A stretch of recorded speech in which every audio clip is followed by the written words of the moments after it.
Bonsoir à tous, merci d'être déjà nombreux et bien à l'heure. Au nom de l'APL, l'Association des parents du lycée, je vous remercie d'adhérer et d'être présents ce soir.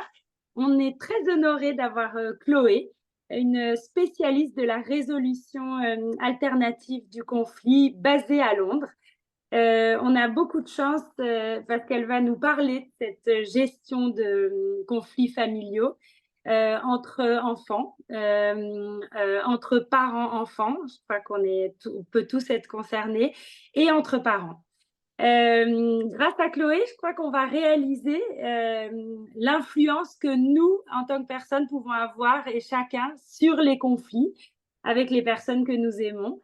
Et je laisse la parole donc à Chloé et n'hésitez pas à surtout poser des questions à la fin de la conférence et nous serons ravis de vous aider à les communiquer à Chloé et à elle de répondre. Bonne soirée. Merci beaucoup Clémence. La présentation est en anglais, mais je parle français également, comme vous voyez. Donc les questions, n'hésitez pas, si vous êtes plus à l'aise en français, vous pouvez les mettre en français dans le chat. On les adressera, quelle que soit la langue, tant que c'est une langue qu'on parle. Donc n'hésitez pas. All right, I'm switching to English. Thank you everyone for joining and good evening. I appreciate you all taking the time. I know it's not a very easy time of day. It's always hard to find a time of day that works for everyone. So I really appreciate you all taking the time to join. As Clémence said, today we're going to be talking about managing family conflict. So if you were looking for the conference on internet dating, you're in the wrong place. But joking aside, today I'm going to be sharing information and strategies to help you manage conflict in a family context. And so a lot of these tips you'll see apply to any kind of conflict, not necessarily in a family, but there is an additional dimension in a family context where there are three main differences between that kind of conflict and the conflict we might have with a coworker, with a friend. The first thing is that there's a presumption of love. People in our family are people that we presumably love and that we intend to have long-term relationships with. So we want to invest in actually nurturing those relationships. The second element is that these are people that we speak to on a daily basis. We usually see on a daily basis. And so we want to make sure that those relationships go as smoothly as possible because there is a day-to-day benefit to that. And the last one is that in a family context, these are people that we know really well.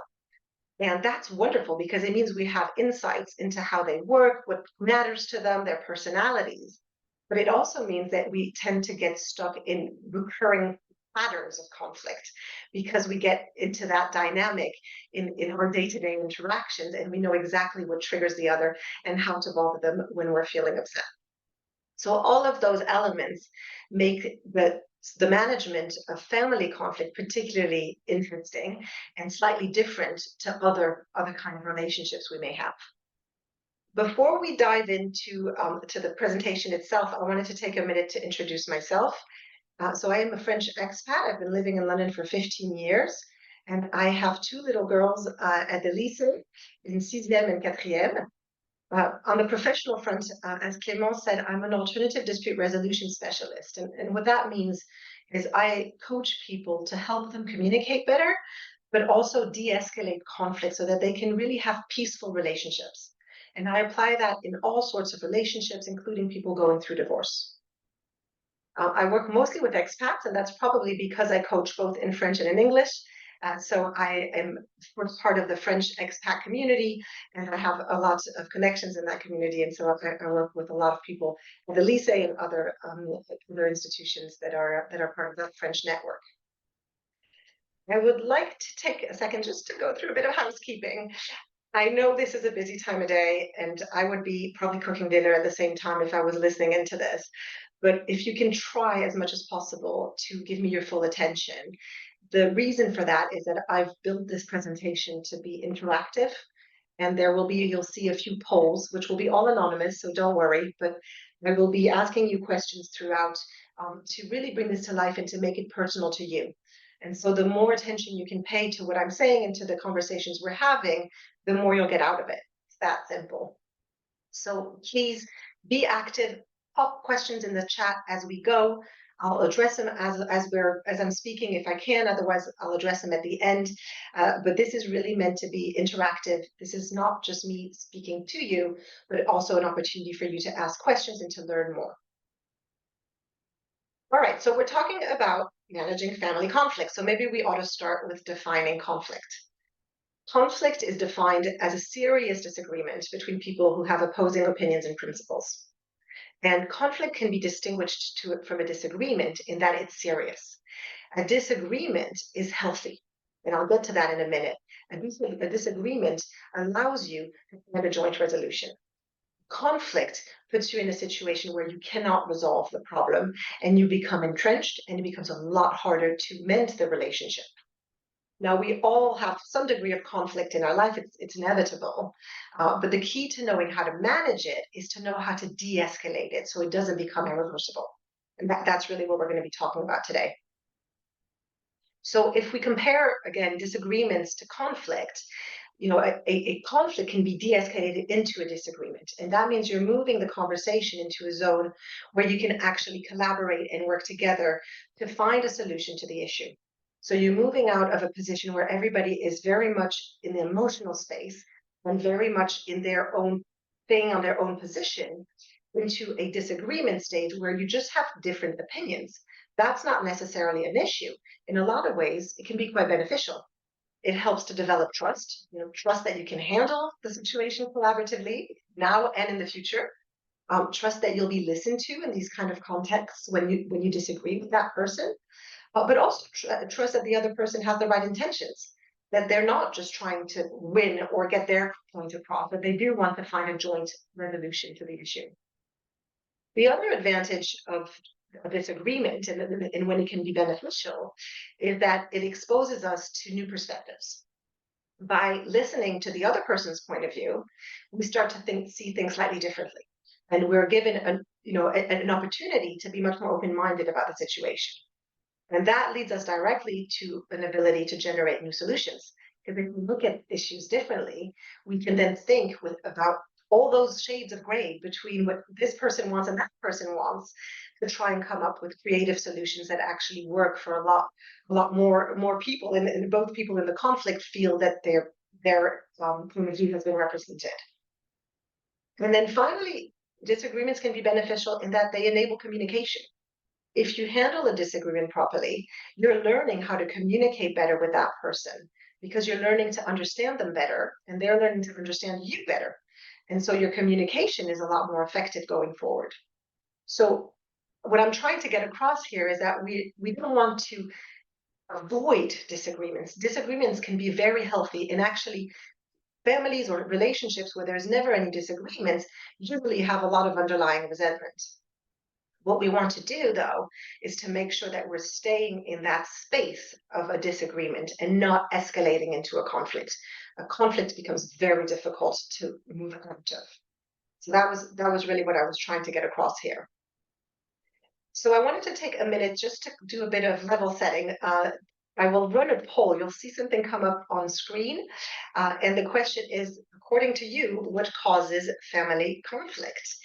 So you should all have a poll up on your screen if you want to take a minute to click on whichever of these answers you think is most appropriate.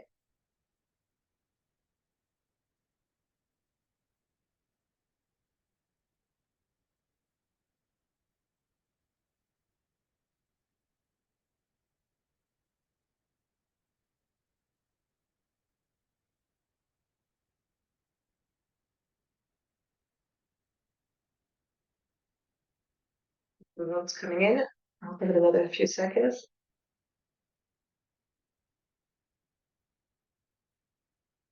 All right, so I'm going to close the poll and I'm going to share the results with you all.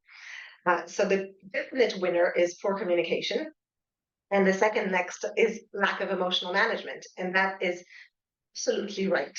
So well done. Those are really the two pillars that create and maintain conflict.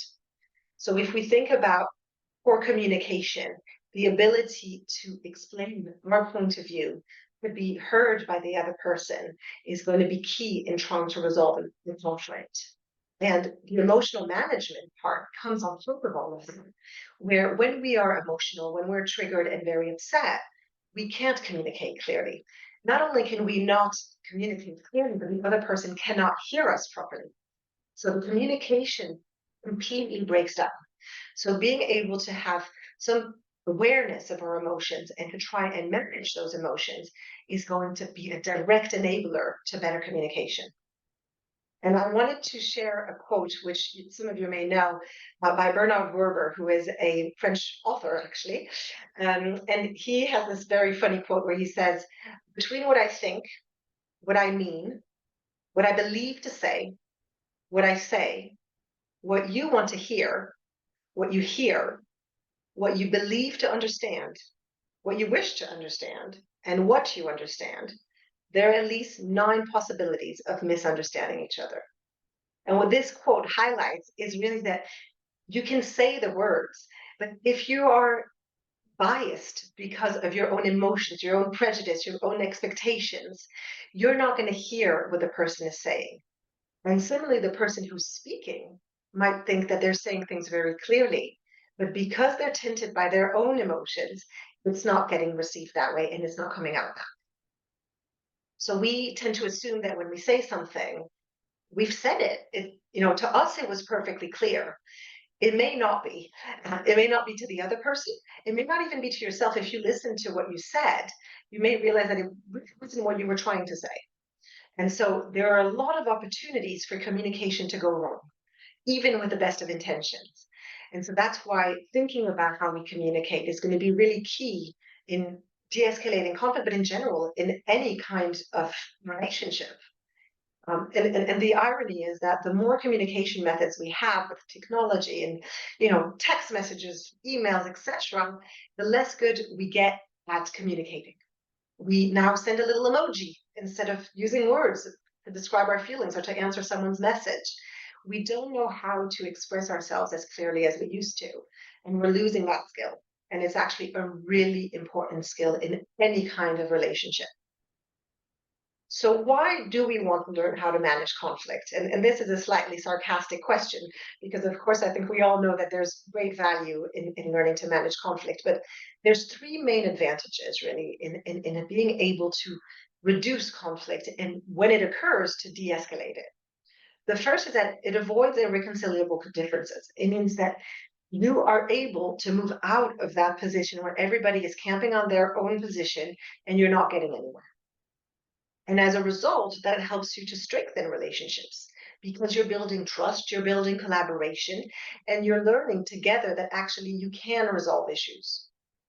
And in the context of a family in particular, the great advantage is that it makes everybody feel heard and included, which is really, I think the ideal we're all striving for here, striving for is that we want everybody in our family to have a voice. It doesn't mean they get to decide everything, but it means that their opinion is considered and they are respected in their context. So those are the 3 main bits that I would like to pull out in terms of the main objectives that we're trying to achieve in addressing conflict rather than shying away from it. So before we proceed, I have another poll for you all, which is really a self-evaluation. And as I mentioned, these are all anonymous, so don't worry about anybody seeing what you've rated yourself. But I would love for each of you to take a few seconds to think about what you think, how you think you handle conflict at this stage in your life.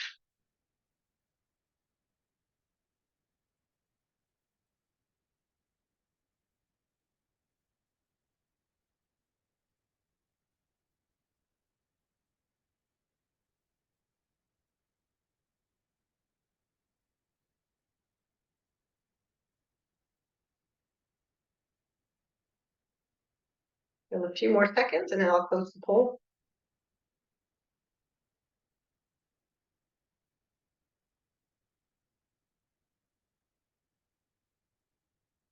All right. So we have superstars on the call who rated themselves 1, but the vast majority are somehow between 2 and 4, which means that all of you have a amount of awareness of how to handle these kind of situations, but there's always room for growth, which is great because that's what we're going to be talking about today. So let's try and make this real. Um, let's think of a scene. There's a drawing on the slide. I'm not sure what, but I would like you all to, ideally, if you can, unless you're driving, close your eyes and try and imagine this scene. You are in your kitchen preparing dinner, and suddenly you hear screaming, yelling, thumping coming from the children's bedroom. You rush off to see what's going on. You open the door. What is going on here? What do you think the first thing your children is going to be the first thing they're going to say? The first thing they're likely to say is, "She started it. It's his fault." And that's a natural reflex. We have this tendency as humans to think that everything we do is a reaction to someone else's provocation or to something they did. And we all do it. I mean, we do it in all kinds of situations with, with our spouse. We might say, "Oh, I yelled at him because he contradicted me in front of the kids." We do it with our children. I got really angry at my child. I yelled at him because she didn't do her homework and I had asked her to do it. And we do that with siblings, with parents, with in-laws, with all these people that are actually really dear to us, because we have this reflex of thinking that we are irresponsible, that it is their influence in the relationship that is driving the whole conversation and the conflict. And the reality is that I'm going to play this very short video. The reality is that we're all 50% of a conversation. And so that means that we all have the power to influence how it goes. If you think of a conflict or even just a conversation as a dance where everybody's walking their own steps, the other person may be doing whatever they're doing. If you take a different step, they're going to have to adapt and they're going to have to change. And that's the responsibility we all carry. Now, you can't make them be someone they're not, but you're going to be able to change the dance. And that means changing the relationship, changing the way you argue, and changing the way you handle conflict. There's a lot of things that we cannot control in this world. We can't control other people. This isn't about making the other person do or say things that we want them to say or do. They will always do whatever they want. They will behave the way they want. They will say what they want. What you can do is control your reaction. And by doing that, you can influence what they do. So they may behave exactly the same way. They may be still dancing that same dance, but you can choose to take a different step. You can choose to walk off the dance floor, or you can choose to address the situation a different way. But you have full control over your actions, your words, your behaviors. You cannot control other people's. And so this is how I've structured this presentation, is really making that delineation between what your 50% of the conversation, what you can handle directly and address directly, and the other person's 50%, which you can only hope to influence, but you will not change. So let's start with managing your own 50%. What can we do actively in terms of the steps we're taking in this dance? And we mentioned two bits, right? We mentioned emotional management and communication. So let's start with emotions, because that's really what drives our behaviors. I'm going to get a little bit technical here. Hopefully this doesn't scare anybody. But this is the brain, as hopefully you all recognize. And we are built to be cavemen originally. We were built to survive in the wild. And so there's this part of our brain, that yellow part on the drawing, which is called the amygdala, which is our fight or flight mode, which is, they call the reptilian brain sometimes. It is our primitive brain that is constantly scanning for danger and that kicks into action as soon as it senses some kind of threat. And so that's where we react out of emotion, is when our amygdala is triggered. We aren't thinking. That part, which is, the rational part of our brain, isn't engaged. It disengages and we enter this animal mode where we are purely reacting as opposed to responding and thinking through our reaction in our response. So our brain takes over. So in a lot of ways, what we were saying earlier about conflict not being our fault, it's true, because it is a physiological reaction. It is the way we were built as human beings that makes our amygdala get triggered once we feel attacked. And our brain is scanning for danger every 1/20th of a second. So we really are always on the lookout for a threat. And in that moment where we sense a threat, we enter that fight or flight mode. And what we want to try and do is to get back into our frontal cortex, get back into the rational side of our brain to manage those emotions, to be able to have a constructive and thought through conversation as opposed to one that is purely based on reflex and defensiveness. So that's how at a level our brain works. Once we get into our frontal cortex, we can start to think about how we want to respond. And we're going to want to think about various triggers. We need to understand how our brain works, what triggers that amygdala, but also what matters to us, and defining your values and who you want to be. Who do you want to be as a mother, a father, a parent, a spouse, a child to your own parents? What kind of person that person to be? And how would you like other people to describe you? And of course, we're all human. None of us are ever as good as we want to be. And we have these values, we have this version of what our ideal behavior would be. And we can't possibly hold up to that standard every day, all the time. But having that objective in mind, knowing what that looks like, allows us to check our actions against that. And that's where being in your rational brain, in the frontal cortex, is key because it allows you to have that rational thought process of thinking, what I'm about to say or what I'm about to do, how does that align to who I want to be and how I want my children or my husband or my whoever to perceive me? So that is an exercise that we often don't think about, and that actually is really helpful and allows you to keep yourself in check when you feel your reactive brain kicking in.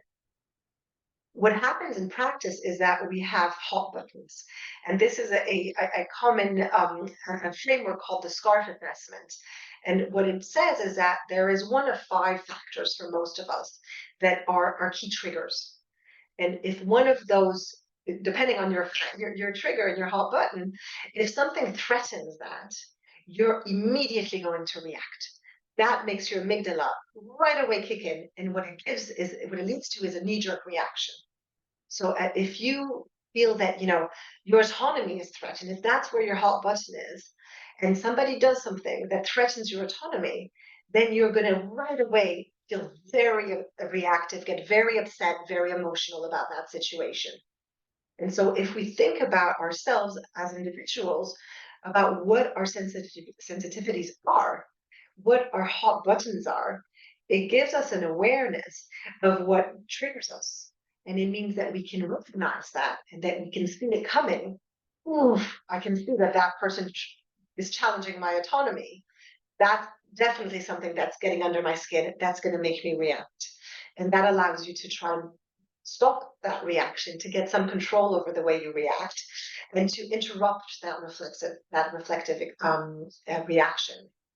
And that means that you can choose how to respond. So you're no longer letting your amygdala dictate your behavior. You are consciously realizing that there's a threat that is something that typically triggers you, and you can start to proactively try and respond in a different way. So taking the time to think through what your hot buttons are is going to be really key. And one thing to mention is that we might have different hot buttons with different people and in different contexts. So potentially at work, practice is very important to you, but maybe not so much at home. But it might be that your teenage son threatens your sense of certainty. And so within your relationship with him, certainty is your hot button, but it may not be with other people. So you have to contextualize those hot buttons, but we do all have a tendency to have the similar kind of triggers that lead to that emotional reaction. If you identify your hot button, then you can identify the need behind it, because all of these five SCARF elements, they all relate to an underlying need. The need to be respected or to be included or to be heard or whatever it might be. And a really good way of identifying what your needs are, because we aren't always conscious of it, a really good way of doing that is to try and listen to yourself when you're relating that story back to someone. So imagine this example I gave. You got an argument with your teenage son. When you're telling your husband or when you're telling your wife or whoever about it, how are you telling that story? Are you insisting on the fact that they were very disrespectful, that their tone was terrible, or that they called you names? Or are you insisting on the fact that they were violent and scary? Whatever the elements of the story you're choosing to focus on and to extract are usually very revealing of what your underlying need is.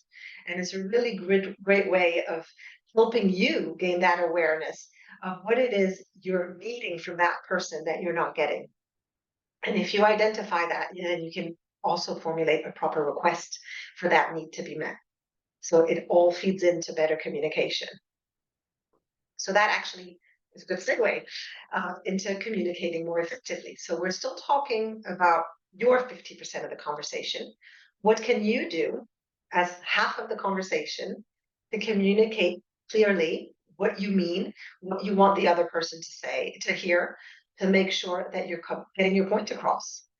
And the common mistake we make is that we think we're communicating effectively. We're saying what we want to say, uh, but it doesn't make sense to the other person. It makes sense only to us. And communication, for it to be effective, it needs to accomplish its purpose. Otherwise, it's just words put out in the atmosphere. The only point of communication and of speaking is for the other person to hear that message and understand it the way we want them to understand it. So we need to stop thinking that because we've said something, that means the other person has heard it. Okay, there is quite a few steps between those two elements. Now, in any conversation, we have a choice, especially in a conflict. We can choose to be the thermometer or to be the thermostat. A thermometer matches the temperature in the room. It just tells you it's 100 degrees right now, or it's 3 degrees right now. It doesn't control anything. And that means, in the context of a conflict, that you're letting the other person set the temperature. You're letting them decide if the conversation is going to get escalated and upset and emotional. And you're following them on that course. So if they start yelling and screaming and throwing stuff, you're going to do the same. What you want to do, ideally, is to be a thermostat. The thermostat doesn't follow the temperature. It's the temperature. And he says, actually, I can see you're trying to go up to 100 degrees, but let's dial things down. Let's try and keep this conversation under control. Let's try to de-escalate the conflict. And the way you react to the other person makes a huge difference in how the conversation is going to pan out. So back to those 50% that you have control over, you have that choice of matching them and following their lead in terms of how angry and upset the conversation might get, or choosing your own course and setting the temperature yourself. To do that, it's helpful to understand more about yourself. So we talked about your values, but there's also understanding your conflict style. How do you typically react when you're in a conflict situation? And again, in a family where we are interacting with people and usually having quite a few disagreements on a regular basis, we tend to get stuck in a conflict style. And we revert back to the same approach every time we get an argument with that person. And you see that a lot, with whether it's children and parents, or parents among them, or children among them. One of them will always withdraw, the other one will always attack, and they keep repeating that pattern. And so the only way to be able to unlearn these styles of disagreements is to be aware of what your style is and to try to counteract it somewhat. And that allows you to adapt as well in how you're going to communicate with the other. It allows you to understand their conflict style and to try and meet them halfway. So you can probably see these little animals on the screen. These are the typical symbols, I guess, for the 5 different conflict styles. I've got this slide that I'm not going to read in detail. You can take a look. It's effectively summarizing the 5 common conflict styles, and we all have a fallback for which we revert back to when we are in a conflict. And really, there is no right or wrong. We are who we are, and we have that reflex when we feel attacked. But the problem with all of them is that they have pros and cons. So, if you think of someone who is avoidant, so that's someone who tries to avoid conflict and who just withdraws. and doesn't address the issues, they might live a fairly peaceful life. They're not going to have a huge amount of conflict. But over time, they're going to start feeling fairly unhappy about never getting an opportunity to express their opinions or their needs. They're never being heard because they're never speaking up. Similarly, someone who's accommodating, so the teddy bear, that's someone who would always say, yes, whatever you want. Again, with the same objective as the avoidant of not entering into a conflict, but they're having the conversation, they're just saying yes to whatever the other person wants. And that person is going to make everyone happy. Usually people love accommodating people because they always say yes. And it doesn't cause any conflict. It's a fairly easy relationship to manage. But for the person who's accommodating, they might grow resentful after a while that they're always saying yes to everything you want and you're never reciprocating. So they all have, their advantages and disadvantages, but ultimately collaborating and compromising are really the most helpful conflict styles because they involve some degree of collaboration and compromise. It means in both of those scenarios, you're working towards a joint resolution. So they have that advantage. But there is no right or wrong on this one. It really is your own personality. The key is understanding what your reflex is in terms of which of these animals you tend to revert back to when you feel under attack and when you're in a conflict situation, so that you can try and move out of that scenario and break that pattern. Our conflict styles come from a lot of different things. There's, of course, nature or personality, but of course, there's a lot of nurture elements. The way we were brought up, the values we were brought up with, how our own parents handled conflict, the model that they set, but also our religion, our social context, our education, what we see in the media. All of that influences how we tend to react in a conflict situation. And most importantly, the stakes influence how we react. There are some things for which you might be willing to just accommodate, and other things that are so important to you that you are going to be a shark and you're in a fight to win. So that is also something that influences how we behave in a conflict. So let's take a few seconds to do another poll. Again, completely anonymous for you guys to just take a minute and think through which of these 5 animals you think you might be. Let me get it going. There you go. You should have it on screen. So if you think you are more of an owl, a shark, a mouse, no teddy bears right now. I'm not seeing anyone voting for teddy bear, turtle. I'll give you a few more seconds, see where our group stands on this.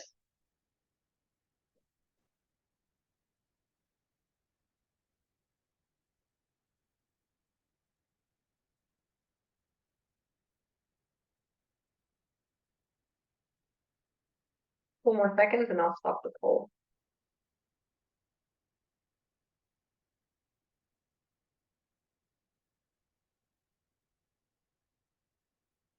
All right, let me stop the poll and share the results. So we've got a pretty good spread, actually. Fewer teddies and turtle, but across owls, sharks, and foxes, there seems to be a pretty even spread. That's an interesting mix. Hopefully this was helpful for you to just think through which of these animals you relate to most when you're in a conflict situation. Close that down. So as I was saying, what's going to matter is that awareness of what your conflict style is so that you can proactively try and counteract that to some degree and try and move back towards the middle.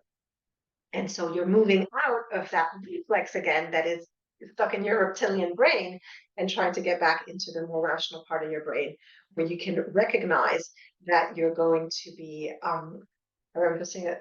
Somebody said, could you show was the slide before the hot buttons? Yeah, we'll share the presentation and we'll share the recording actually. So don't worry. Sorry, just saw that message pop up.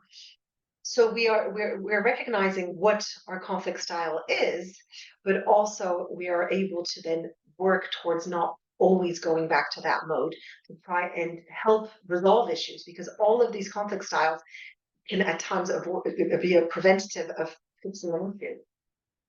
When you're a shark, you're going to want to think about what you can do differently to try and be more constructive.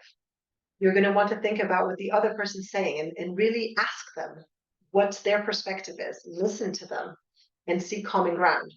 Move away from trying to win that argument and actually ask yourself, do I care more about winning or about being in a relationship with this person and having them in my life? And that's where the perspective will help in terms of trying to move out of that shark mode, which is really the mode where you want to win. If you're accommodating, you're a teddy bear, you're going to need to make a conscious effort to speak out more. You cannot sustainably constantly say yes to everybody's demands. Assert your needs, set clear boundaries, and make sure that you're negotiating based on your own opinions. Try and move out of that mode, at least from time to time, to try and avoid those recurring conflicts. Another helpful tool that I wanted to share is based on Louise Evans' 5 Chairs, 5 Choices. There's a really good TED Talk. If you can find it on YouTube, I really recommend it. What Louise Evans explains is that at any time, in any situation, we have a choice between 5 chairs of behavior, and we change between those chairs. So I'm going to ask you again to try and imagine a scene.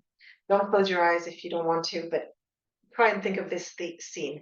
Imagine it's your daughter's 18th birthday, and you want to do something really special. And you planned to take her out for dinner, just the two of you, to her favorite restaurant. You got everything organized, you booked the dinner, you cleared your schedule, you got somebody to take care of the other children, and off you go to the restaurant to have that special evening. And you sit down, and the first thing she does is take out her phone, and off she goes on her phone. Now, in that situation, you have a choice. You can choose how to behave and how to react. And again, depending on how emotional you are, you may choose one chair or another. You may choose to attack. You feel betrayed, you feel upset, and so you're going to judge. And you're going to be attacking her, and it will be something along the lines of, "Can you put your phone away? This is supposed to be a special evening for the two of us." That's not necessarily helpful, but it's one option. The next one is self-doubt. And in this context, you're still judging, but you're not judging her, you're judging yourself. And you start to worry and to, feel rejected. I think, oh my God, she really doesn't like being with me. And all this, and even in this context, she doesn't really want to talk to me. You're going through that own judgment. The third chair is to wait. Really, you're not doing much in this chair. You're just kind of observing and seeing what happens. Is she going to get off her phone at some point? What's going to happen next? The next chair is the tact. This one, you're being a bit more proactive, you're being self-aware, you're being assertive, not aggressive, and you are inquiring. Oh, what's going on your phone over there? Can I see what you're doing? You're not embracing her behavior, but you're giving her a chance to explain her point of view and what she's doing. And the last chair is connect. And that's a chair where you're really coming from a place of empathy and trying to understand where she's coming from and why she feels the need to be on her phone. And, this might be something along the lines of, "Oh, what are you doing? Can I see? Can I look at it with you?" Completely without judgment and completely open to her world. Now, we can move between these different chairs, and we might have an initial reflex to move into attack because we're hurt, because we're upset. It doesn't mean you're stuck there. You can acknowledge and you will notice that you are in the attack chair and say, actually, this isn't where I want to be. This isn't how I want this evening to go. And this isn't the relationship I want to have with my daughter. Let me think about what else I could do. And so you have that conscious choice at that moment to get into another chair. And sometimes you can even acknowledge it out loud. You might say, "You know what? I'm feeling really upset about this, but I really don't want to be telling you off. I'd love for us to talk. Can you show me what you're doing?" And you can acknowledge that that was your reflex. But ideally, what you want to do is aim for one of the 3 at the bottom of the list, which are the ones that are much more focused on empathy, much more focused on understanding her point of view and meeting her in her world rather than being defensive and upset. So the idea here is that when you are in a conflict situation, if you manage to, I'm seeing questions popping up, it's distracting me. If you manage to understand where you are and what your reflective behavior is, you can then make a conflict decision as to which behavior you want to adopt. And that's where, again, trying to manage the emotions is going to help you because you're going to be able to think about this. If you can be in your rational brain, you can think about, in this context, which chair do I want to be sitting in? Which one of these chairs aligns most to my values and to who I want to be as a mother, how I want my daughter to remember this moment? So we've talked a lot about what you can do as half of the dance, but let's talk about what you can do with regards to influencing the other person, because it does take two to tango, and they will need to also ideally change their behavior. But there's a lot of things you can do to influence that. The first thing is going to be to meet their emotional needs. So just like you've spent time thinking about your own emotional needs, your own hot buttons, values, conflict styles, all of that is an exercise that you need to replicate for the other person so that you can truly understand them. The point here isn't to convince them or to win the argument with somebody in your family. It's to try and understand them so that you guys can avoid these arguments going forward and you can resolve this specific one that's happening in this moment. So building that awareness is going to be key. And it's actually something that we don't necessarily spend a lot of time doing, even with people we're very close to, because we're all wrapped up in our day-to-day life and the craziness of work, life, children, etc. And we don't really take time to think about what is it this person really needs? What is it that triggers them?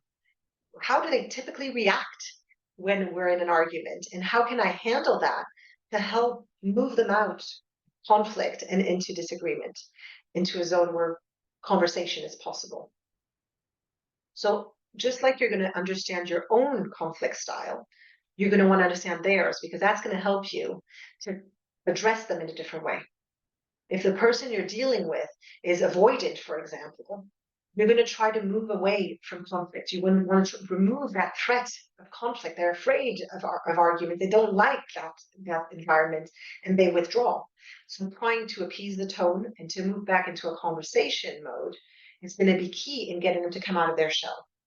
And you're going to want to encourage them to share their opinions and to give their point of view on how this conflict can be resolved. So you're helping them out of their shell. And based on any five of these, you're going to think about how you can behave differently to help the other person change their own conflict styles. So you're working on your own and on theirs. I said at the beginning that one of the particularities of conflict in a family is that you get to you get to love these people. These are people who are going to be in your life in the long term. And in that sense, it's very different to a colleague, for example, that you can choose to just not speak to anymore. And one of the keys is going to be understanding what your family members' love language is. And some of you may be familiar, this is quite a famous book by Gary Chapman called The Five Love Languages.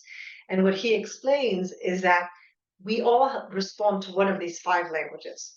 So we all express our love and receive love based on one of these five elements. And it can be words of affirmation. So that can be compliments. I love you so much. You're wonderful, whatever it might be.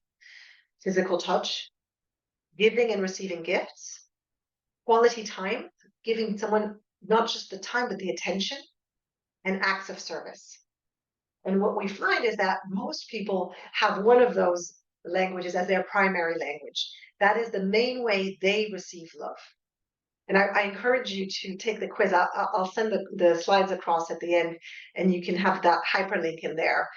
It's quite a fun little quiz to do as a family, actually, where each family member can take it, and it will tell you what your love language is if you don't know already. But it's a really good way of gaining that awareness of how the other person functions. And the mistake we always make, or we very typically make, is that we assume that other people's love language is the same as ours. So we show love the way we want people to give us love. But actually, it may not be how the other person's hearing it. So this is a language that's not with words, it's a language through actions. But it is the same problem we were talking about earlier on, where you can express all the love you want. If you're not saying it in the right language, the other person doesn't understand it. So if you're dealing with somebody for whom acts of service is the ultimate sign of love, having a spouse or a child who's going to say, you know what, let me deal with that because I can tell you're tired. That might be the most important thing that matters to them in terms of feeling loved and cherished. You can get them all the gifts in the world. They're not going to hear that as love. What they want is those acts of service. So understanding where people stand on this ladder and what their love language is going to help you to adapt how you communicate with them and to make sure that you are staying away from some behaviors that are completely contrary to their love language. So I've got another little exercise for you all without a quiz this time. Just take a couple of seconds to choose a family member, anybody in your family, maybe somebody you had an argument with recently, and try and think about what their love languages is. Think about how they show love, and that's going to help you to understand and to translate their acts of love towards you. So how do you think that person shows love?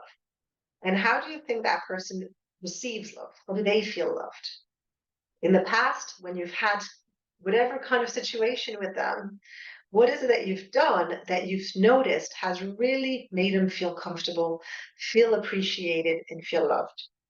That's going to give you that information and allow you to then focus on that. Forget about giving them gifts and buying them flowers every week. If that's not their love language, you're wasting your time. And what happens is people get really frustrated because they think, I keep getting them flowers and they just don't care. And you think you're showing all this love and affection.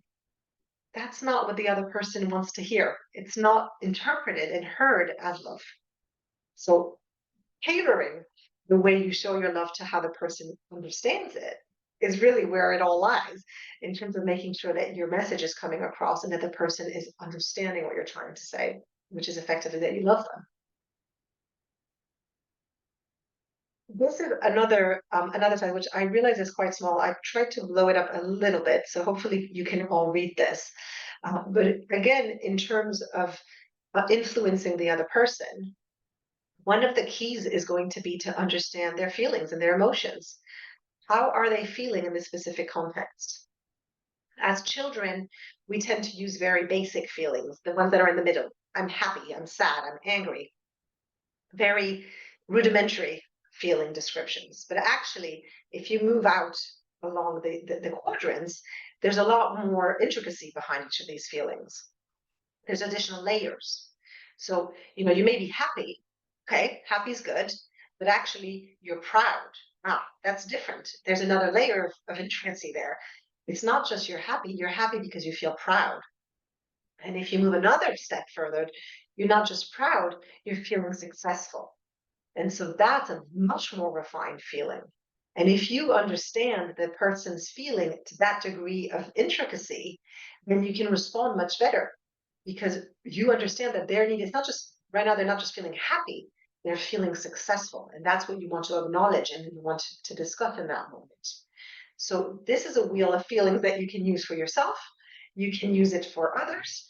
But that point is really to think about that much more defined feeling, the much more granular version of the feeling, which if you can acknowledge and recognize in yourself and in others, you can then address a lot better than through the generic feeling of someone feeling angry, sad, happy, or surprised or whatnot. So then I'll share this with you afterwards. It's a very helpful tool to use. And with little children, it's a really helpful educational tool to help them recognize feelings and move away from these very basic words into much more sophisticated interpretations of how they feel. So let's talk about how to de-escalate conflict. So this is kind of the practical, very tangible side of things. How do you handle a situation when there is a conflict? As in, each person is very much stuck on their position and you're really struggling to move out of that phase. What you want to do is to use nonviolent communication. And this is a 4-step process. And it requires a lot of self-control. It requires you being rational and out of that emotive reflex zone. And to realize that this isn't about convincing the other person. It's about trying to understand them and to get them to understand you. The first thing you want to do is to observe. And this needs to be very matter of fact, not about judging the other person, certainly not about blaming. It's purely stating the situation you are in. So I've picked an example. You asked your child to do their homework, they didn't do it. You didn't do your homework. You're stating the facts. This is the situation you're in. Hopefully, no one's arguing with the fact that the homework hasn't been done. You're not saying you're so irresponsible or I can't believe you didn't do your homework. You're just stating the facts. The next stage is going to be to express your emotions. So going back to that wheel, having that awareness of your own feelings and why this is bothering you is going to help you to express that to the other person. And you're giving them information to help them avoid that issue in the future. So if you claim your emotion, you control it and you allow the other person to act on it. So in this context, again, you would say, that makes me feel disrespected. Again, that's not up for debate. That's how you feel. Everybody has their own version. You cannot argue with how you're feeling. So you're telling the other person how you feel about the situation. The next step is turning that into a need. So you know what your emotions are. What is it that you need the other person to do? And again, the idea is to give them the tools to help you. You're in a family setting. In principle, everybody wants to live together in peace and they're looking to have a nice relationship with you.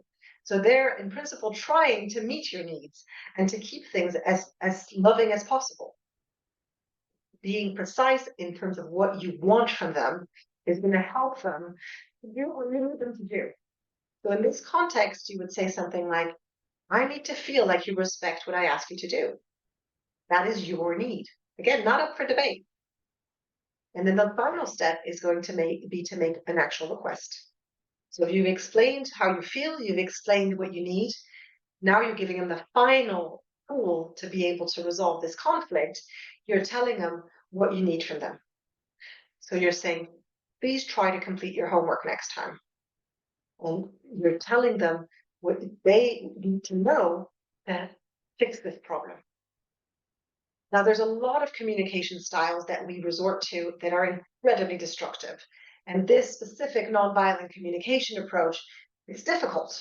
It requires feeling calm, it requires not being caught up in your emotions, and it requires being able to say things clearly and simply when your brain is probably racing in a million different directions.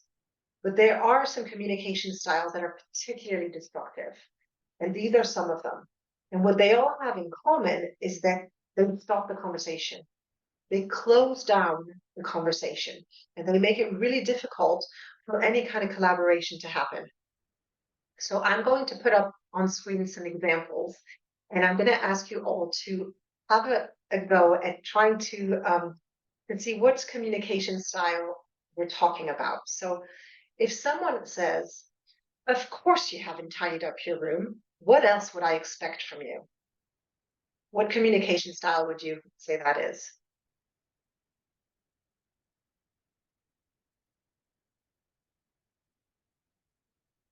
It's between passive aggressivity, contempt, and criticism at this stage.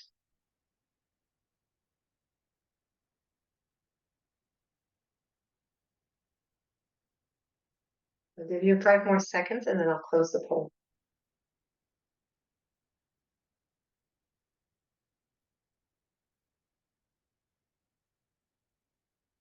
All right, let me share the results.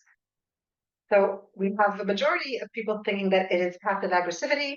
The next one was criticism, next one contempt, and then gaslighting and stonewalling. This is actually contempt because you're looking down on someone. You're putting them down. You're telling them that actually you can't expect anything better from them because that's just how good they are. I'm going to choose another example to see whether you guys are getting the gist of this. If you tell somebody You didn't know you had to keep your room tidy. Is that it? What is that? What kind of style would you describe there?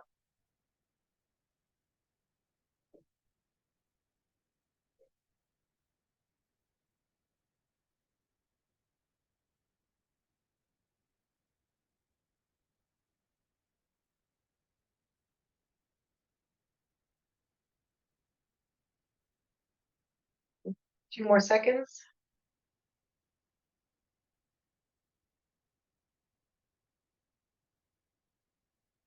All right, I'm going to close the poll and share the results. So this one, the vast majority of people got right. It is definitely passive aggressivity. You're pretending to say something that's neutral, but really you're taking a dig at him. So that would definitely be a very toxic and destructive way of communicating. I'll give you a last one. Let's see. So if you said somebody, you never said you would do it later.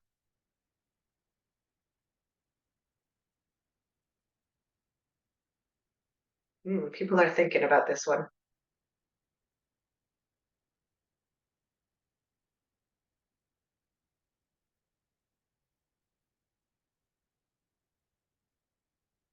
There's a good spread of answers.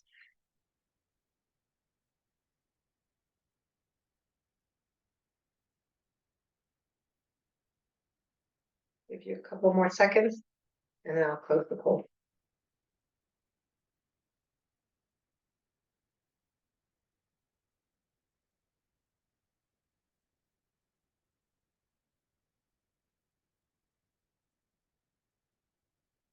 All right, I will end the poll and share the results. So most of you felt that that was defensiveness. I think in a lot of cases this would be defined as gaslighting.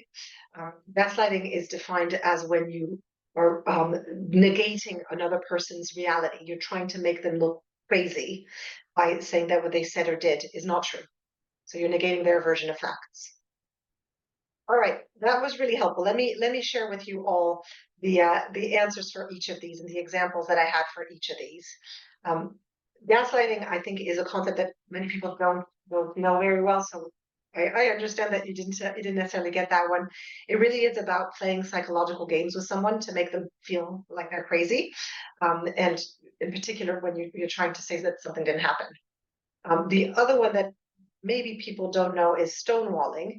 And that is when you metaphorically put up a wall and punish someone by not talking to them anymore. And you give them the silent treatment. Now, it's different from saying to somebody, you know what, I can't have this conversation right now because I can tell I'm too upset. I think we should speak later. This is punishing someone by not speaking to them. There's a very interesting study. It's called The Four Horsemen of the Apocalypse by the Gottman Institute. And they did all this research with couples. And they noticed that they could predict with 97% accuracy if a couple was going to divorce because they were using four particularly destructive communication styles. So when they detected criticism, intent, defensiveness, or stonewalling, there was a 97% chance that that couple was going to divorce. Quite scary. But I think in all of our relationships, using those communication styles is incredibly destructive. It breaks trust, it breaks love, and it really prevents any kind of collaboration and conversation. It makes people feel small. So we're not perfect. We all probably have moments where we use some of these styles. It's about being conscious of that and really trying to avoid it. So when we communicate, it is partly about what we say, it's partly about how we say it. Well, with regards to what we say, in the context of an argument, a conflict or a disagreement, what you want to do is to avoid repeating the accusations. If somebody is upset and they're calling you names or they're blaming you for X, Y, or Z, repeating that statement is not going to help anyone. First of all, you're putting it out in the universe twice. They've said it once and then you're repeating it. Not ideal. But also, you're having the conversation about what they're saying. And really, in that moment, they're upset. What they're saying doesn't really matter. They're just angry and it's all coming out in the worst possible ways. And this isn't the moment to have that conversation about the meat of the matter. This is a moment where you want to try and calm things down. And so the main objective is to acknowledge their concern. Show them that you hear them and that you understand what they're saying. But that also means expressing your own position. You have to be very clear about what it is you feel in this situation. It's not in opposition to theirs, it's just the fact of how you feel. When someone's upset, giving advice never lands well. Do not give advice when somebody is upset, when they're being a shark or they're attacking or they're being very emotional. Your advice is not going to be received properly. Just like at the beginning, in terms of having a conversation about what it is they're talking about and what they're blaming you for, that is not the right moment. You cannot have those rational conversations when somebody is triggered. To avoid triggering them or triggering them more, you want to make sure that you're not blaming or shaming them. You're not trying to antagonize them here. You're trying to get them back to the conversation. So avoid as much as you can accusing them or making them feel like they were inadequate and that they have some responsibility in the situation. They may very well have responsibility, but you don't want to point them out at this stage. The very important one, which I think is really at the center of all of this, and which I use a lot, is really asking yourself, putting what you're going to say through a filter, and ask yourself if what you're going to say is going to help the other person, or if you're just saying it to vent because you need to get it off your chest. So back to earlier when we were talking about expressing a clear need, expressing your emotions, and expressing a request, that is about giving the other person tools to meet you, to have that conversation, to understand your point of view. If what you're going to say isn't giving them useful information, there's no point in saying it. So, for example, if you're really upset at your child and you're saying, you never listen to anything I say, you're not telling them anything. You're venting, you're getting it off your chest because you're really upset and that's something that's frustrating you. But you're not giving them any concrete information to do things differently. First of all, it's a negative statement, but also you're not telling them what in practice they should be doing. So always put your sentences through that filter if you can, because it'll avoid a lot of unuseful sentences coming out and a lot of anger coming out in the wrong way. On that same topic, knowing how to use non-blaming language makes a massive difference. And again, we all have our emotional brain that kicks in, and we're not perfect. And we all have times where we will not be on top of all this stuff. But if you can, and if you can try and remember proactively to be in that space and to think about these things so that you can be back in your rational brain, away of that animal, from that animal side of you that is responding to an attack, you can try and have a much more civilized conversation and a much better resolution. So blaming language is typically things that are laying all of the responsibilities at the other person's feet. And what it usually means is that you're not recognizing your contribution to the situation. So back to my very first point around everybody being half of the conversation. If you blame someone, you are not taking responsibility, but you're also antagonizing them further. You're making them feel attacked and they're getting into their reptilian brain, which is not where you want them either. So trying to stay away from this kind of terminology is going to be key. And the two terrible, terrible words that need to be banned from your vocabulary, especially in the context of conflict, are always and never, because they're death sentences. What you're saying is that's how you are, and this will never change. And it makes it really hard for somebody to feel empowered to do things differently if you're condemning them. Anyway, you're not being constructive. What you want to do is to try and say things in a way that acknowledges your responsibility and your part in this relationship without attacking them. So instead of saying it's all your fault, you could say, I feel frustrated when you do this. So you're explaining that you reacted to what they said, but you also have a responsibility because you reacted in a frustrated manner. Instead of saying you never do this or you never do that, you could say something like, it seems that you often don't. It's less permanent, it's less intense than never. It's not, that death sentence of this is never going to happen. So these are just some examples of some of the shifts you can make to try and avoid that very typical blaming language of always, never, you're wrong, it's your fault, and try and make the conversation a lot more constructive, a lot more self-aware of your contribution to the conversation, and just more peaceful because it means the other person doesn't feel that they have to defend themselves. And you're keeping the conversation open to both of you doing things differently in the future. So this is really the part around what you say, but there's also, of course, an element of how you say it. And in the context of a conflict, you're going to want to make sure that you're saying things in the right way and that you're behaving the right way. And that requires listening to the other person. You want to show that you're hearing them and that you're listening to what they're saying.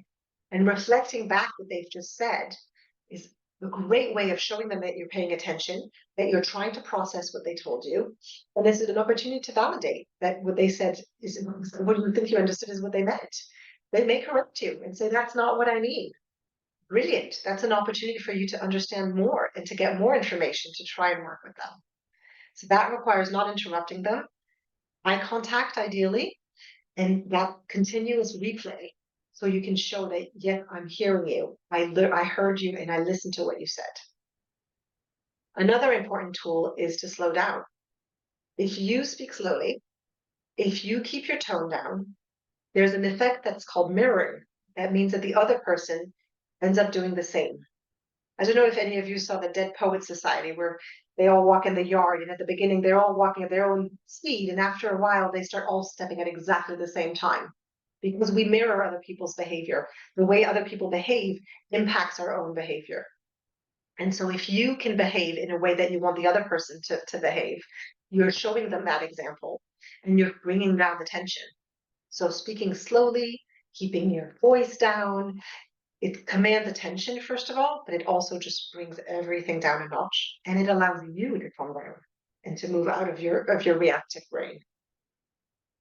It can be helpful to pause. So even more than slowing down, take a break. And if somebody says something particularly hurtful or mean, just don't respond. That silence is going to leave those words hanging out there, and they're going to hear them again, and they're going to realize what they've just said. They may or may not change what they said and correct themselves, but those words are going to remain hanging, and you're not taking the bait. So knowing when to pause is going to also help you to manage that situation. And then sometimes you need to stop. Sometimes you just need to acknowledge that this is not the right time to have this conversation because either you or they or both of you are just too emotional right now. And you cannot move out of your amygdala and you are stuck in that reactive state. And this isn't the right place to be to have a conversation. And recognizing that requires actually quite a bit of self-awareness, and it requires kind of stepping out of the situation and looking at it from from an outside perspective, as if you were an observer, saying, "This isn't going to work right now." And this isn't stonewalling. This isn't saying, "I'm not talking to you." This is acknowledging that this is not the right moment for the conversation, and just saying, "You know what? I think we need to resume this conversation later on when we're both calmer," which actually helps the other person calm down as well.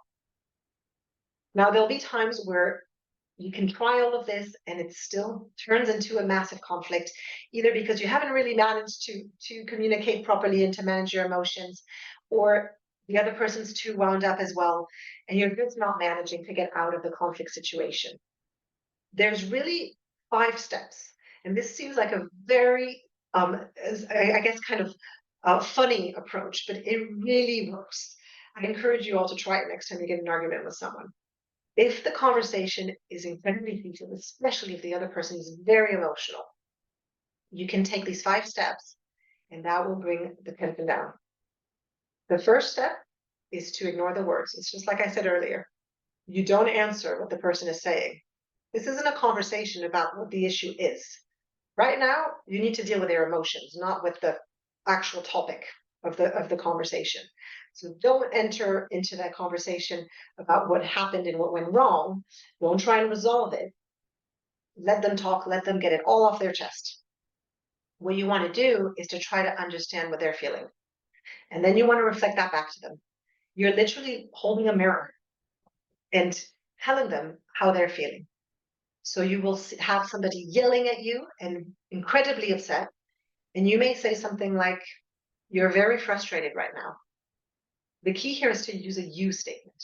You're not saying, I think you're frustrated or I feel, you're saying you. And you're being very matter of fact. You're not judging.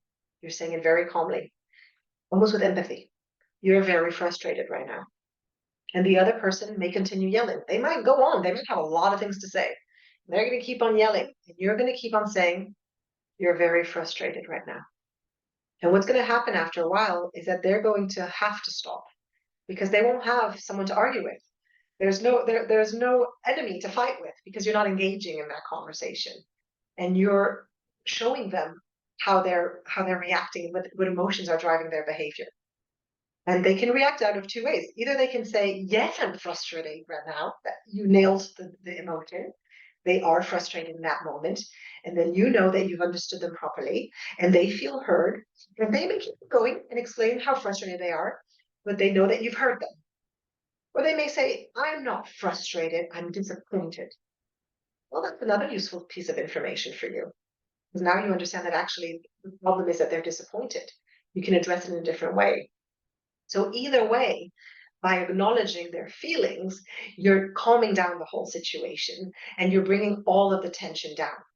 And the objective here is really to get everybody back into their rational brain so that you can actually talk about the situation and try and solve the problem, but with as little emotion as possible. You cannot have that conversation when everybody's upset or even just one of the two is upset. They won't be in the right state of mind to try and get out of the conflict. So using these steps, it seems really funny and it might feel a bit odd saying, you are very frustrated right now, 5, 6 times until the other person calms down. But it actually does make the other person calm down. And it creates an atmosphere where everybody has to just take a break and then hopefully move into that phase where they're ready to talk now or later. But at least you've brought the emotions down. Ideally, once you have some control over your emotions and the other person does as well, you can start talking about solutions, which is really what you're trying to do. You have a conflict, you both have different points of view. How do you move forward from here?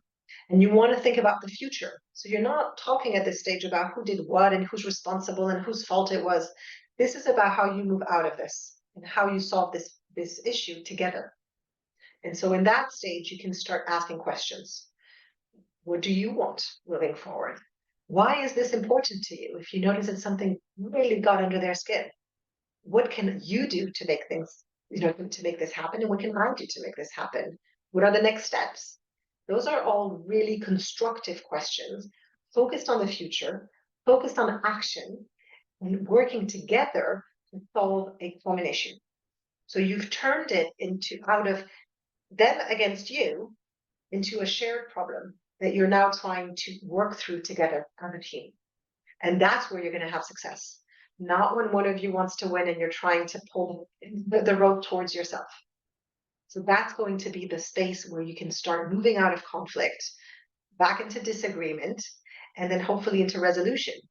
And the more you do that, the more you practice this successfully, the more likely you are to be able to do it again and again and again. And it's like any kind of muscle. You get used to it and you get better at it, and both people get better at it. And after a while, you skip the conflict phase and you can get into this conversation fairly fast and be much more productive and go back to those disagreements that actually do bring value. Just the last bit before we move on to the questions, I wanted to just summarize because I've gone through a lot of information here. And as I said, we'll share some of the slides and the recording so you can look back at it if you want to. But if you're going to remember 4 things from today, these are the 4 things I want you to keep in mind. The first is that you're 50% of the conversation. So no matter how poorly the other person is behaving, what they say, what they do, you can influence the way the conversation goes. You have the power. Second of all, is that being aware of your emotions is going to help you to communicate better. If you can be out of that reactive, animalistic brain and you can try and think rationally, then you can explain yourself and you can communicate a lot clearer. The more clearly you express yourself, the more chance there that the other person is going to hear you properly. The third one is that understanding the other person's emotion is going to allow you to adapt as well. And it's going to improve the quality of the conversation, the quality of your communication, because you're going to know where they're standing, what it is they're reacting to, what it is that they care about. So taking the time to understand the other person's emotion, but also to understand what kind of person they are with regards to their conflict style, to their values, etc., is going to allow you to tailor your communication style. You're not going to deal with that person in the same way that you would deal with somebody else. And then the last one that I want you to really remember is that it's not just the words you use, it's also the way you say things that influence the message and how it's received. So make sure that you consider both how you say things and what words you say, avoiding always and never. Try and always have those two perspectives. Your intentions might be right, you might be using the right words, but if you're saying it aggressively, it's not going to land the same way as if you're saying it calmly. We're going to move on to Q&A very quickly. Before that, I wanted to just share with you all my contact information. As I said, I work with people with all sorts of conflicts, trying to help them resolve those conflicts as peacefully as possible. I do spend a lot of time with people on divorce, hence my email address, but I offer a free discovery call to anybody who's interested. Feel free to book one in if you want to talk about your specific situation. If you have a particular family conflict that you're struggling with, I'd be more than happy to work with you on that and to help you through it. You can scan that QR code to access my website, and I've put my contact information on the slide. We'll share this also after the meeting. Please don't hesitate. There are no strings attached, and I would love to be able to help any of you who feel they need the help. So should we move on to questions? I saw a few come through in the chat. Clémence or Sam, do you want to take notes, or should I just scroll through? Thank you very much, Clémence, for this talk. I think we're hopefully all going to become experts on the conflict. So I can see one question. It's en quoi est-ce que ces techniques peuvent varier selon l'âge de l'enfant? So how do these techniques sort of vary according to the age? That's a very good question. And I think we have to acknowledge that there'll be a different degree of maturity from the child depending on the context and on their age. So, their ability to identify a feeling is going to be a lot less refined than with an older child. A 2-year-old doesn't really know much more than I'm mad, I'm happy, I'm angry, I'm sad. So you have to have different expectations, and you have to tailor your vocabulary as well. Make sure that you're speaking in an age-appropriate language so that they can meet you in that space and understand what you're saying. But the techniques are the same. It's the same idea of trying to help them manage their emotions and to help them handle those in a way that they can then move out of that zone and be, constructive with you and listen to what you have to say. So with a younger child, it's going to be a lot less of a negotiation. It's going to be more about you telling them why you're making that call and why you're telling them that you're making a decision. But they're going to be learning through the way you're explaining things. So you're going to want to take a break, give them the time to understand their emotions, to get a grip on them, which might be longer than with an older child, and have that conversation as well. But it's the same idea. It's the same conversation that you're having. It's just about helping them manage those emotions and you modeling the right behavior. I see that there's a hand raised. It's Frederick. Frederick, could you put your question in the chat? Because I don't think you guys can unmute. That would be easier, yeah, if it went into the chat. So, yeah. Clémence, do you want to take the other question that's come up? Can you see it? You're muted. Should I can read it. So how do you start changing a long-established family dynamic? Yeah. Well, I think that's exactly where these tools come in, because people don't realize that, they're ingrained in this pattern and you can change it. You can take that different step in the dance that's going to force the other person to adapt. And it doesn't mean you're going to change who they are, but they're going to have to behave slightly differently because you're not stepping in the same direction as you usually are. So that's exactly the objective of all of these strategies, is to help you break those patterns. Being aware of your own patterns of behavior and the other person's is going to help you to then change that. So if you notice that the other person always withdraws every time you're in a conflict, well, you're going to want to handle things differently so that they don't withdraw. You're going to come and get them. You're going to make sure that they feel that they have a voice and that they can express their opinion. So that's exactly the purpose of all of these tools. You break those patterns, you regain control over the conflict, and you dictate how you want it to start going. So you're influencing the other person through your own behavior. Thank you, Chloe. I think there is another question asking you if you could recommend a book or some books. Wow, that's a good question. I'd have to look. I mean, there's a lot of good books that are focused on children. I can dig up a list and send it across in the in the post-event communications. I'm trying to think about good books for adults. I'll have to look around a little bit. But yes, I'm sure there are some good books that can be helpful. It's always good to have both the ones that the parents can read on their own and the ones that you can read with your children to try and help them to understand as well. Thank you. We have another one is how can you develop the ability to understand what is behind people's way to react? Well, I think the key here is looking at patterns. And if you need to, start journaling. You can start writing down every time you have an argument. If there's one person in particular in your family that you seem to be butting heads with over and over again, write down, what the argument was about, how they reacted, what they said, what some of the words that they used many times. And that's going to give you those patterns that come up, and then you're going to realize, actually, every time I do this or every time I say this, they're reacting that way because they're at the end of the day, they're animals as well, and they're just letting their animal brain react, and they tend to always resort to the same behaviors.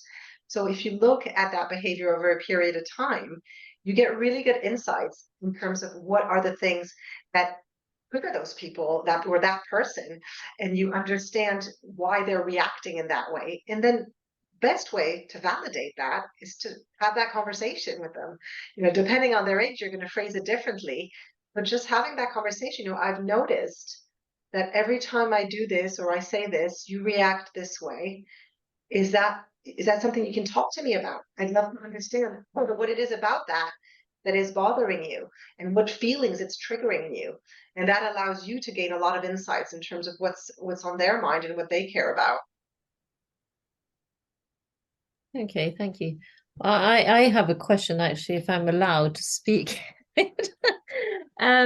Say you're in a situation of conflict and you have to go because, I don't know, you need to drop your child off somewhere. Yeah. Is it best to say to the person, we'll talk about it when I've got time, or is it better to actually make time at that particular point? What is going to sort of make them even angrier if you sort of say, I've got something else to do, sorry? A good question. I think if you do say that you want to have a conversation later, don't say it in a threatening way, especially with a child. So, there's a temptation to say, we'll talk about this later. And then it's like this big black cloud over their head all day. So you can say that in a constructive way and in a way that feels, just acknowledging the situation. Saying, I don't think we can talk about this right now because I have to go. So I'd like us to talk about it later. The way you say it has a massive impact. But what it's going to boil down to is whether you feel that both of you are being calm enough to have the conversation. If the emotions on both sides or on either side are really running high, it probably is better to wait. And so you're going to make that decision based on how you feel in that moment and what sense you're getting from the other person. Okay, thank you. Now, I can't see any more questions. I don't know if some have been sent just to you, Chloe. Possibly. I see. Yes, I actually see what it says. Any advice when it seems that the kids don't hear what you say something nicely, so you end up shouting for things to happen? I think that's just kids. It takes many times for messages to land, and it is incredibly frustrating as parents to have to say things over and over and over again. What you want to try and do is avoid it turning into a recurring conflict.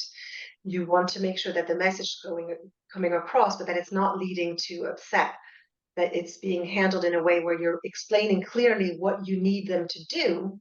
And you may have to say it 100 times, but you're not attacking them, you're not creating a conflict. So it's very much about how you say it and having the patience to accept that it's going to take a few times for the message to land. I'm looking at what else. I think, oh, somebody had asked, there was Claire asked earlier on how to be assertive without being aggressive. And I think the difference between being assertive and aggressive is that when you're being assertive, you're setting boundaries. You're saying, this is what I need. This is what I accept. When you're being aggressive, you're attacking the other person. So if you're being assertive, the other person should not feel defensive. They shouldn't feel under attack. You're just saying, this is not acceptable to me. This is not how I want to be treated, or this is not the behavior that I expect in my house, or whatever your boundary is. But you're not attacking the other person. Because as soon as the other person feels attacked, boom, they're going into that fight or flight mode, and that conversation breaks down. So that's really what you want to try and stay away from. I think that's all the questions I can see in the chat. There was somebody who asked about the slides, and I think I addressed that. We'll share some of the slides afterwards, as well as the recording. There's someone that mentioned about recommending a book. Someone just wrote down "Never Split the Difference," apparently as a book. Oh, that might be the name of a book. Okay, yeah. Great. Thank you for the recommendations. So yeah, no, I've got no other questions that I can see. So Great. we'll leave it at that. Well, thank you very much, Chloe, for this really, really interesting talk. And I think we're all going to leave much wiser. You've got lots of thank yous in the chat. And we look forward to getting the replay for those that unfortunately were unable to. We got quite a few messages of people saying they were unable to attend tonight. So that would be great. We'll definitely share the recording, and thank you, everyone. And of course, don't hesitate to get in touch if you have any questions or if you want to talk about your specific situation. Thank you very much, Chloe. Have a nice evening, evening, everyone. Thank you for Bye, attending. everyone. Thank you. Bye-bye.